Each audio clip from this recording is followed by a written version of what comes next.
In the foothills of the Himalayas in northern India, there was a small village named Nageendhaar. This village was surrounded by mountains, rivers, and forests. But what made this village truly unique was an ancient, dark, and mysterious cave known to the villagers as Kaalgufa, the Black Cave. The elders said that the cave was not meant for humans. At night, strange sounds would echo from it, sometimes someone crying, sometimes laughing, and sometimes something like music floating in the air.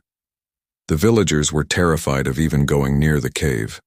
They believed it was alive, and that anyone who entered it became a part of it. Arjun, a 20-year-old young man from the village, thought these stories were mere superstition. He was educated and had a deep curiosity about ancient mysteries. One day, Arjun said to his friend Manoj, "I'm going to that cave. I want to see what's in there that everyone is so afraid of." Manoj, frightened, replied, "Are you crazy? No one has ever returned from there." But Arjun had made up his mind. The next morning, he set off toward the cave, carrying a torch, a water bottle, a rope, and a diary. The cave was about 2 kilometers from the village. As Arjun reached it, a cold gust of wind brushed against his face.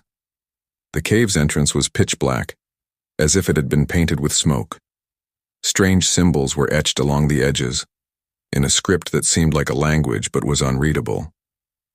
Arjun turned on his torch and stepped inside. The darkness was so dense that even the torchlight seemed faint. The walls were damp, and water dripped down from above. A short distance in, he saw ancient drawings on the walls, scenes of war, bizarre creatures, and a majestic throne with a king seated on it. But the king's eyes, they were glowing, actually glowing as if they were alive.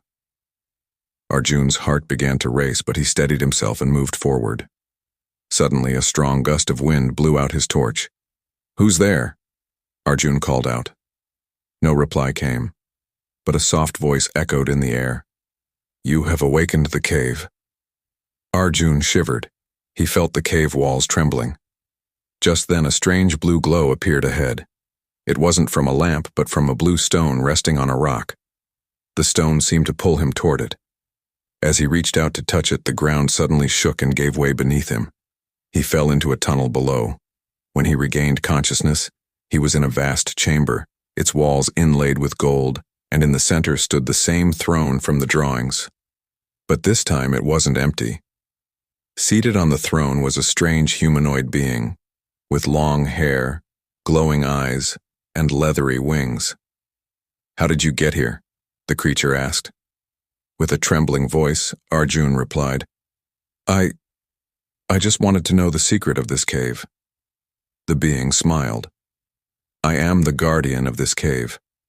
Centuries ago, I was a king who discovered the secret of immortality, but there was a price. I became bound to this cave. Since then, every 100 years, a curious soul like you finds their way here. Some run away in fear, some get lost, and some remain." Arjun asked, "Can I go back?" The creature said, "Yes, but on one condition. You must never speak of this secret. If you do, the cave will call you back." Arjun bowed his head and agreed. The blue light flared around him again, and the next moment, Arjun was standing outside the cave.